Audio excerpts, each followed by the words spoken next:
شامیر نے اپنا ہاتھ ہٹا لیا تھا، لیکن ان کا انگوٹھا اب بھی بہت نرمی سے عنایا کے نچلے ہونٹ کو چھو رہا تھا، جیسے وہ اس کے لفظوں کو روکنا چاہتے ہوئے۔ ان کی نظریں عنایا کے گلابی ہونٹوں پر ٹک گئی تھیں۔ میں مر جاؤں گا عنایا۔ شامیر کی آواز میں اب غصہ نہیں بلکہ ایک بے بسی تھی۔ میں نے تمہیں خود سے دور کیا تھا کیونکہ میں تمہارا مستقبل خراب نہیں کرنا چاہتا تھا، لیکن میں تمہیں کسی اور کے ساتھ نہیں دیکھ سکتا۔ مجھے نہیں معلوم تھا کہ میری مصلحت مجھے اتنی بڑی سزا دے گی۔ عنایا نے تڑپ کر شامیر کے کوٹ کے کالر کو اپنے دونوں ہاتھوں میں جکڑ لیا۔ تو پھر مان کیوں نہیں لیتے کہ آپ کو مجھ سے محبت ہے؟ کیوں لڑ رہے ہیں خود سے؟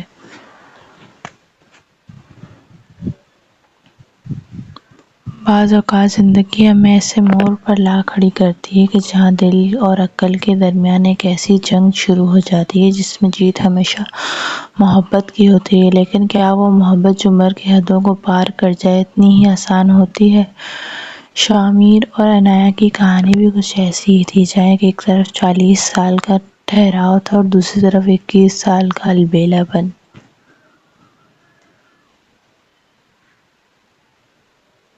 آفس کے بڑے سے شیشے کی کھڑکی سے باہر بارش کا پانی تیزی سے برس رہا تھا۔ 40 سالہ شامیر نے اپنی اینک اتاری اور تھکی ہوئی آنکھوں کو ہاتھ سے مسلا۔ زندگی نے انہیں دنیا کی ہر آسائش، پیسہ اور رتبہ دیا تھا، لیکن ان کا دل اندر سے بالکل خاموش اور اکیلا تھا۔ وہ اپنے ماضی کے صدموں سے ابھر کر صرف اپنے کام کو ہی اپنی زندگی بنا چکے تھے۔ اسی لمحے دروازے پر ہلکی سی دستک ہوئی۔ سر، کیا میں اندر آ سکتی ہوں؟ ایک نرم، مدھم، ہچکچاتی ہوئی آواز گونجی۔ کھڑکی کے پاس کھڑی 21 سالہ عنایا فائلوں کو اپنے سینے سے لگائے اجازت کی منتظر تھی۔ اس کے معصوم چہرے پر گھبراہٹ اور زندگی کی چمک صاف دکھائی دے رہی تھی۔ شامیر نے اپنی گہری اور سنجیدہ نظریں اس پر ڈالی اور کہا، اندر آ جائیں۔ عنایا آہستہ قدم بڑھاتی ہوئی ان کی میز کے سامنے آ کھڑی۔ اس نے فائل آگے بڑھائی۔ شامیر نے فائل کھولی، اس کی تعلیمی اسناد دیکھی اور پھر اپنی گہری آواز میں بولے،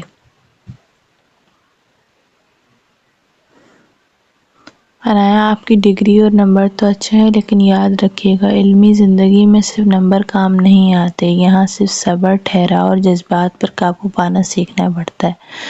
عنایا نے سر اٹھا کر شامیر کے پروقار اور سنجیدہ چہرے کو دیکھا۔ اس نے اپنی زندگی میں ہمیشہ اپنے ہم عمر لڑکوں کو لاپرواہ اور غیر سنجیدہ دیکھا تھا، لیکن شامیر کی شخصیت میں ایک ایسا رعب و ٹھہراؤ تھا جو پہلی ہی نظر میں دل پر اثر کر گیا۔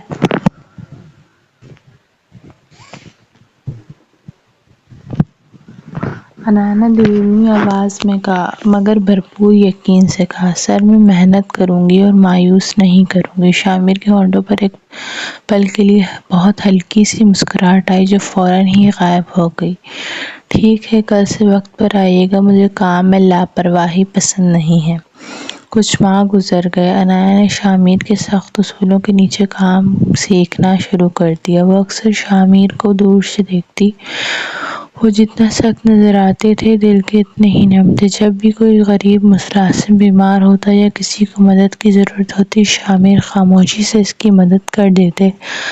عنایا کے دل میں ان کے لیے احترام آہستہ آہستہ ایک گہری محبت میں بدلنے لگا۔ پھر وہ شام آئی جس نے سب کچھ بدل دیا۔ ایک بڑے پروجیکٹ کی تیاری کے سلسلے میں دونوں آفس میں دیر تک رک گئے۔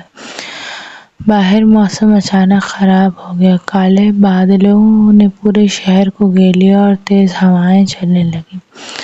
دیکھتے ہی دیکھتے موسلا دھار بارش شروع ہو گئی۔ کھڑکی کے شیشوں پر گرتی بارش کی بوندیں ایک عجیب سا ماحول بنا رہی تھیں۔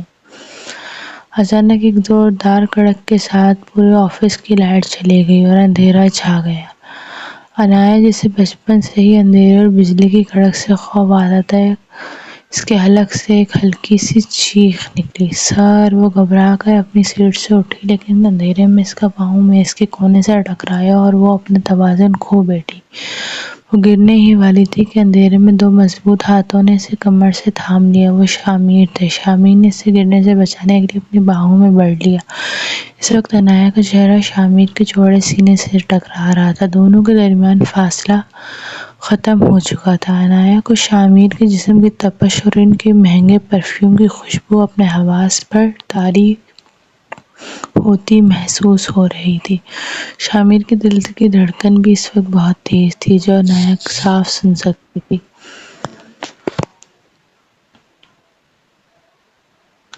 کچھ سیکنڈز کے لیے وقت جیسے تھم گیا۔ باہر بجلی چمکی تو اس کی روشنی شیشے سے چھن کر اندر آئی، جس میں شامر نے دیکھا کہ عنایا کی آنکھیں خوف اور ایک عجیب سرور سے بند تھیں۔ اس کا معصوم چہرہ شامر کے بالکل قریب تھا۔ شامر نے تڑپ کر خود کو پیچھے کھینچا اور اپنے فون کی ٹارچ جلائی۔ ان کا سانس پھولا ہوا تھا۔ آپ ٹھیک ہیں؟ شامر کی آواز میں وہ ہمیشہ والی سنجیدگی غائب تھی۔ وہاں صرف ایک تڑپ تھی۔ عنایا نے کانپتے ہوئے اپنے بال کان کے پیچھے کی۔ اس کا دل سینے سے باہر آنے کو تھا۔ اس نے شامر کی آنکھوں میں دیکھا، جہاں اب لائٹ کی روشنی میں گہرا سمندر دکھائی دے رہا تھا۔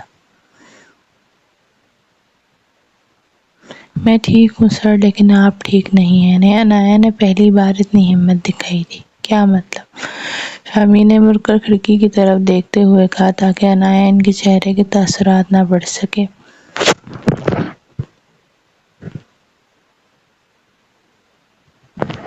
عنایا آہستہ آہستہ چلتی ہوئی ان کے بالکل پیچھے آ کھڑی ہوئی، اور بارش کا شور اب ان دونوں کی خاموشی کو توڑ رہا تھا۔ مطلب یہ سر کہ آپ جتنا خود کو پتھر دکھاتے ہیں، آپ اندر سے نہیں موم ہیں۔ آپ میری فکر کرتے ہیں، میں جانتی ہوں، تو پھر یہ دوری کیوں؟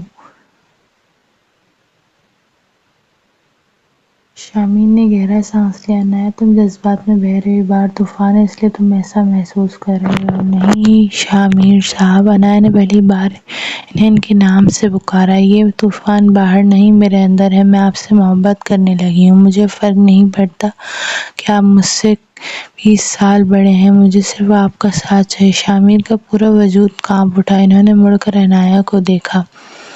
عنایا کی آنکھوں میں آنسو تھے، جو موتیوں کی طرح گالوں پر بہہ رہے تھے۔ شامر کا دل چاہا کہ وہ آگے بڑھے اور ان آنسوؤں کو اپنے ہاتھوں سے صاف کریں اور اسے اپنی باہوں میں چھپا لیں، لیکن ان کی عقل، ان کا تجربہ اور ان کی مصلحت آڑے آ گئی۔ وہ عنایا کے ایک قدم اور قریب آیا، اور اب ان کے بیچ درمیان صرف چند انچ کا فاصلہ تھا۔ انہوں نے نرمی سے عنایا کے دونوں کندھوں کو چھوا۔ ان کے لمس میں عنایا کے پورے جسم میں ایک سنسنی دوڑ گئی۔ عنایا، شامر کی آواز میں ریشم کی طرح نرم اور درد سے بھری تھی، تم بہت معصوم ہو، تمہاری یہ عمر، یہ جذباتی پن بہت خوبصورت ہے، لیکن یہ فاصلہ غلط ہے۔ تم نے ابھی زندگی دیکھی ہی کہاں ہے، تم نے ابھی صرف مجھے دیکھا ہے۔ جب تم دنیا میں جاؤ گی، اپنے ہم عمر لوگوں سے ملو گی، تو تمہیں احساس ہوگا کہ زندگی صرف ایک پل کے جذبے کا نام نہیں ہے۔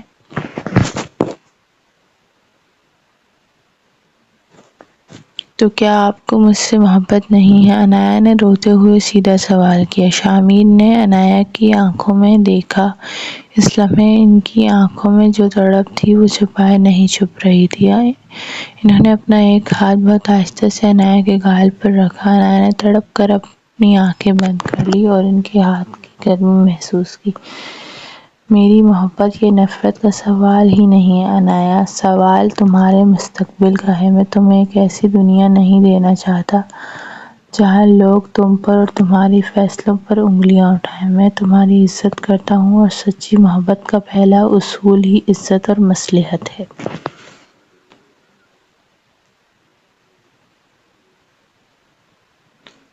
شامر نے اپنا ہاتھ ہٹا لیا، اور عنایا کو لگا جیسے اس کی ساری زندگی کی ساری گرمائش ختم ہو گئی ہو۔ آج کی رات یہیں ختم ہوتی ہے۔ کل سے تم میرے دوسرے ڈپارٹمنٹ میں کام کرو گی، جہاں تمہارا مجھ سے سامنا کم سے کم ہو۔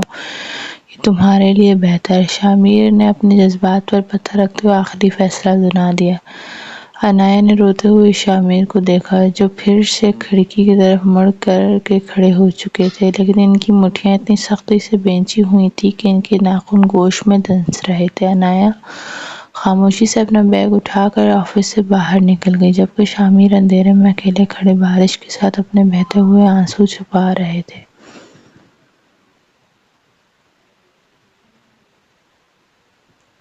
شامر کے کہنے پر عنایا کا ڈپارٹمنٹ تبدیل کر دیا گیا تھا۔ وہ اب 3rd فلور پر بیٹھتی تھی جہاں شامر کا آنا جانا نہ ہونے کے برابر تھا۔ 2 ماہ گزر چکے تھے۔ عنایا نے خود کو بالکل خاموش کر لیا تھا۔ اس کی وہ ہنسی، وہ زندہ دلی جیسے کہیں کھو گئی تھی۔ وہ صرف اپنے کام سے کام رکھنے لگی تھی۔ لیکن شامر کا حال بھی مختلف نہ تھا۔ وہ اپنے کیبن میں بیٹھ کر اکثر CCTV کیمرے سے ٹی وی کی اسکرین پر عنایا کو دیکھتا رہتا۔ اس کا مرجھایا ہوا چہرہ شامر کا دل بری طرح خنجر لگتا تھا، مگر وہ اپنے مسلط کے ہاتھوں مجبور تھا۔ پھر کہانی میں ایک تیکھا موڑ آیا۔ آفس میں ایک نیا ینگ اور ہینڈسم پروجیکٹ مینیجر آیا جس کا نام دانیال تھا۔ دانیال کی عمر 25 سال تھی۔ وہ کافی اٹریکٹیو تھا۔ اسے عنایا پہلی ہی نظر میں پسند آ گئی تھی۔ وہ جان بوجھ کر عنایا کے قریب آنے کی کوشش کرتا، اسے کافی کی آفر کرتا اور اس کے ساتھ ہنس کر باتیں کرتا۔ ایک دن شامر اپنے کیبن سے باہر نکلنے لگے تو انہوں نے کوریڈور میں دانیال کو عنایا کے بالکل قریب کھڑے دیکھا۔ دانیال جھک کر عنایا کو فون میں کچھ دکھا رہا تھا اور عنایا کے چہرے پر ایک رسمی سی مسکراہٹ تھی۔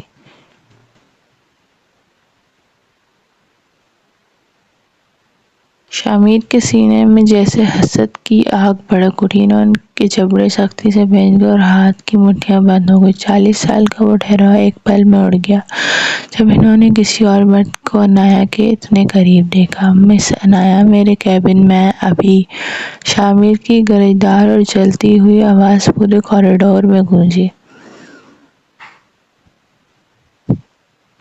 عنایا ہی اور دانیال دونوں ہی چونک گئے۔ عنایا نے شامر کی آنکھوں میں وہ غصہ اور تڑپ دیکھی جو اس نے پہلے کبھی نہیں دیکھی تھی۔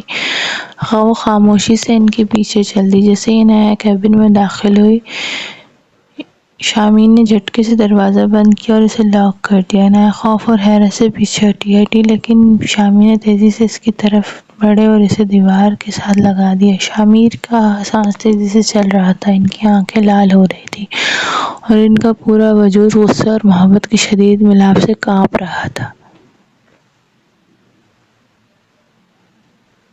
کیا چل رہا ہے یہ عنایا؟ شامر نے انتہائی نیچی مگر گہری دبی ہوئی آواز میں پوچھا۔ ان کا چہرہ عنایا کے اتنے قریب تھا کہ ان کی گرم سانسیں عنایا کے ہونٹوں کو چھو رہی تھیں۔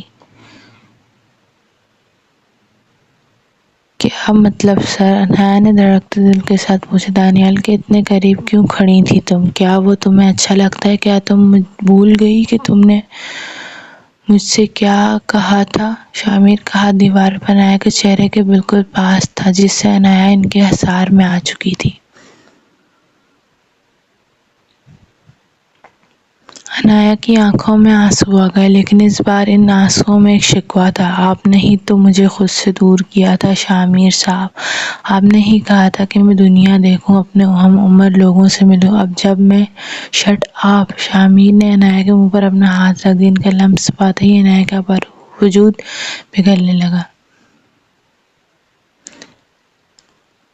شامر نے اپنا ہاتھ ہٹا لیا لیکن ان کا انگوٹھا بہت نرمی سے عنایا کے نچلے ہونٹ کو چھو رہا تھا جیسے وہ اس کے لفظ ان کو روکنا چاہتے۔ ان کی نظریں عنایا کے گلابی ہونٹوں پر ٹک گئیں۔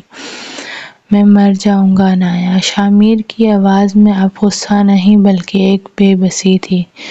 میں نے تمہیں خود سے دور کیا تھا کیونکہ میں تمہارا مستقبل خراب نہیں کرنا چاہتا تھا، لیکن میں تمہیں کسی اور کے ساتھ نہیں دیکھ سکتا۔ مجھے نہیں معلوم تھا کہ میری مصلحت مجھے اتنی بڑی سزا دے گی۔ عنایا نے تڑپ کر شامر کے کوٹ کے کالر کو اپنے دونوں ہاتھوں کی مٹھیوں میں جکڑا۔ تو پھر مان کیوں نہیں لیتے کہ آپ کو مجھ سے محبت ہے؟ کیوں لڑ رہے ہیں خود سے؟ شامر اپنے جذبات پر رسا قابو کھو کر انہوں نے جھک کر عنایا کو اتنی شدت سے اپنی باہوں میں بلیا کہ عنایا کی سانسیں رک گئیں۔ ان کا چہرہ عنایا کی گردن اور بالوں میں چھپ گیا تھا جہاں وہ اس کی خوشبو کو اپنے اندر اتار رہے تھے۔ یہ ایک ایسا منظر تھا جس میں 2 مہینوں کی دوری کا درد اور پیاس شامل تھی۔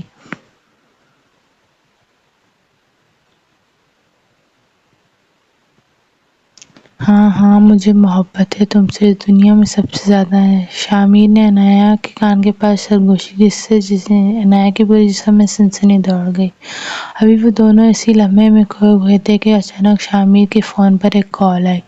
شامیر بوجھل سانس لیتے ہوئے خود کو الگ کیا اور فون دیکھا۔ اسکرین پر نام دیکھ کر ان کے چہرے کا رنگ اڑ گیا، وہ خوف زدہ ہو گئے۔ انہوں نے کانپتے ہاتھوں سے فون اٹھایا۔ دوسری طرف سے ان کی فیملی ڈاکٹر کی آواز آئی۔ شامیر صاحب جلدی ہاسپٹل پہنچیں، آپ کی رپورٹ آ گئی ہے اور ہمارے پاس وقت بہت کم ہے۔ آپ کا دل بہت کمزور ہو چکا ہے، آپ کو فوری سرجری کی ضرورت ہے ورنہ چند ماہ۔ شامیر نے فون کاٹ دیا۔ ان کے ہاتھ سے فون چھوٹ کر نیچے قالین پر گر گیا۔ ان کا چہرہ سفید پڑ چکا تھا۔ فون نگہداشت ہو کر کرسی پر بیٹھ گیا۔ عنایا گھبرا کر ان کے گھٹنوں کے پاس فرش پر بیٹھ گئی اور ان کا ہاتھ تھام لیا۔ شامیر کیا ہوا؟ ڈاکٹر نے کیا کہا؟ آپ ایسے کیوں دیکھ رہے ہیں؟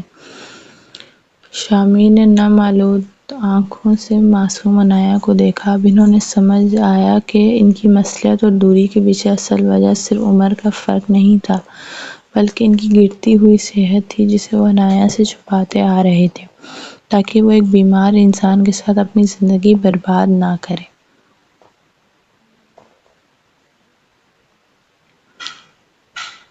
شامیر نے زبردستی اپنے چہرے پر ایک سرد مسکراہٹ سجائی اور عنایا کا ہاتھ اپنے ہاتھ میں جھٹکے سے لیا۔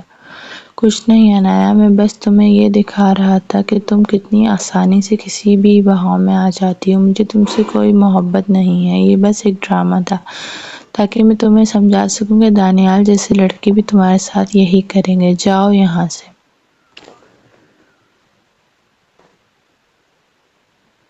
عنایا کا دل ایک بار پھر ٹوٹ کر بکھر گیا۔ وہ شامیر کے اس اچانک بدلے ہوئے روپ کو سمجھ نہیں پائی اور روتی ہوئی کیبن سے باہر بھاگ گئی۔ جبکہ شامیر نے اپنے سینے پر ہاتھ رکھا جہاں ان کا دل واقعی شدت سے دھڑک رہا تھا اور انہوں نے سوچا، عنایا میں تمہیں اپنی نفرت دے سکتا ہوں لیکن اپنی موت کا دکھ نہیں دے سکتا۔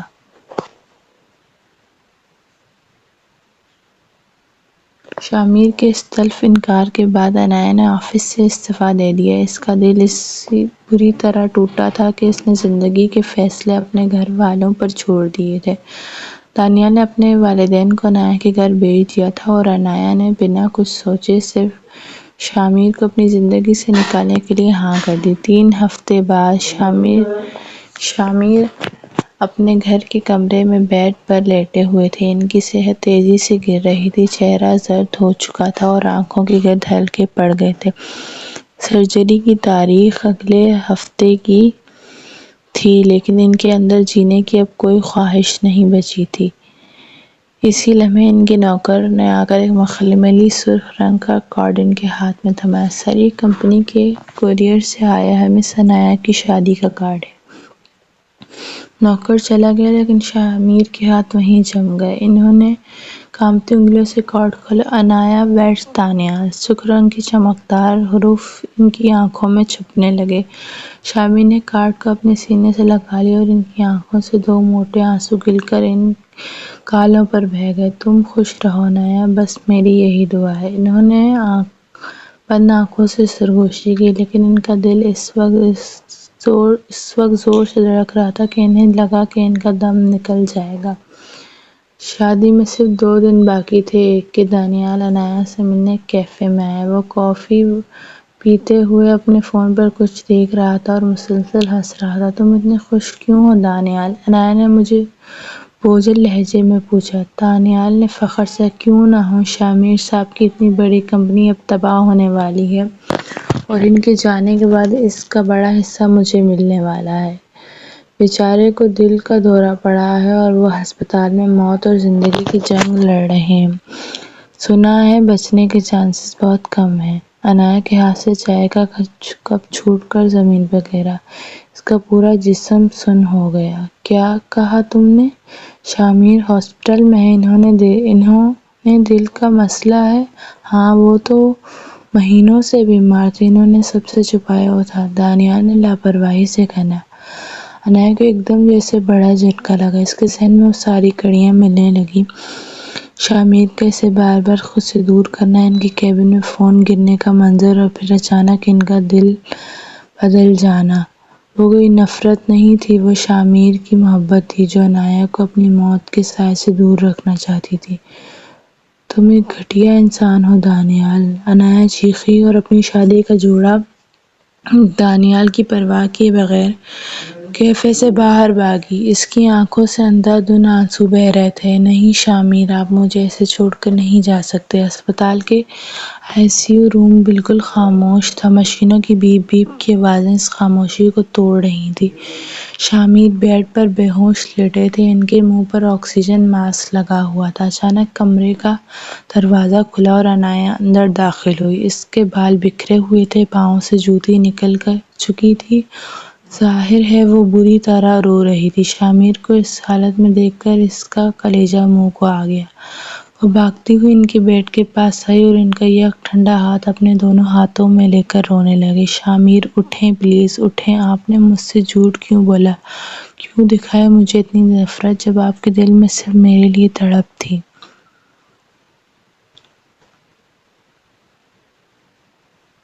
عنایہ کے گرم آنسوؤں کی بوندیں شامیر کے ہاتھ پر گریں۔ شاید محبت کے اس لمس میں کوئی جادو تھا یا ان آنسوؤں کی تڑپ شامیر کی روح تک پہنچی۔ شامیر کی بند پلکیں ہلیں اور انہوں نے بہت آہستہ سے اپنی آنکھیں کھولیں۔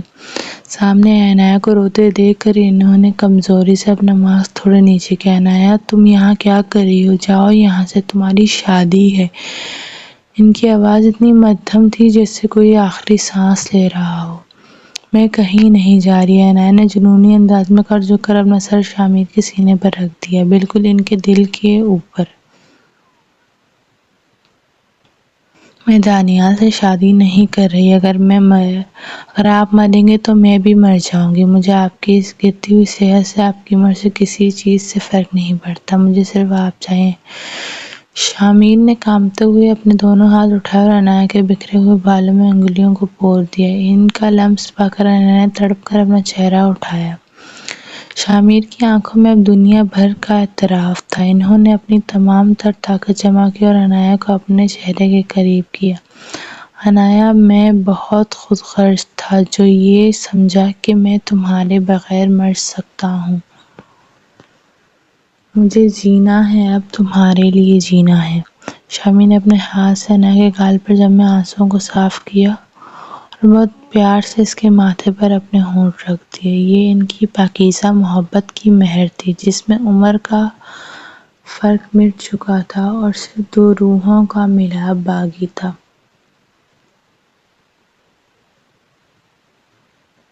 وہی آفس تھا اور وہی بارش کا خوبصورت موسم۔ شامیر کی سرجری کامیاب ہو چکی تھی اور وہ اب بالکل ٹھیک تھے۔ وہ اپنے کیبن میں کھڑے کھڑکی سے باہر دیکھ رہے تھے کہ پیچھے سے دو نرم باہوں نے ان کو کمر سے جکڑ لیا۔ شامیر نے مڑ کر دیکھا، عنایہ ان کی بیوی بن کر اب ان کی زندگی میں رنگ بھر چکی تھی۔ اس کے چہرے پر شامیر کے نکاح کا ایک انوکھا اور خوبصورت نور چمک رہا تھا اور وہ اب پہلے سے کہیں زیادہ پروقار لگ رہی تھی۔ شامیر نے اسے اپنی باہوں کے سر میں لیا اور اس کے ناک کو نرمی سے چھوتے ہوئے بولے، تو مسز شامیر شاہ، آج کافی کون بنائے گا؟ عنایہ نے ان کے سینے پر اپنی انگلیاں گھماتے ہوئے پیار سے بولی، کافی بھی میں بناؤں گی اور اب آپ کی زندگی کے سارے فیصلے بھی میں ہی کروں گی، کیونکہ محبت میں مثلیت نہیں، صرف حق ہوتا ہے۔ شامیر نے ہنس کر اسے اپنے دل سے لگا لیا جس کی دھڑکنیں اب صرف عنایہ کے لیے چلتی تھیں۔ عمر کا فرق سالوں کا گنتی کا نام ہوتا ہے، جب دو دل ایک دوسرے کے لیے مخلص ہوں تو کائنات خود راستے بنا دیتی ہے۔ شامیر اور عنایہ کی محبت نے ثابت کر دیا تھا کہ سچی محبت ہر طوفان اور ہر بیماری سے جیت سکتی ہے۔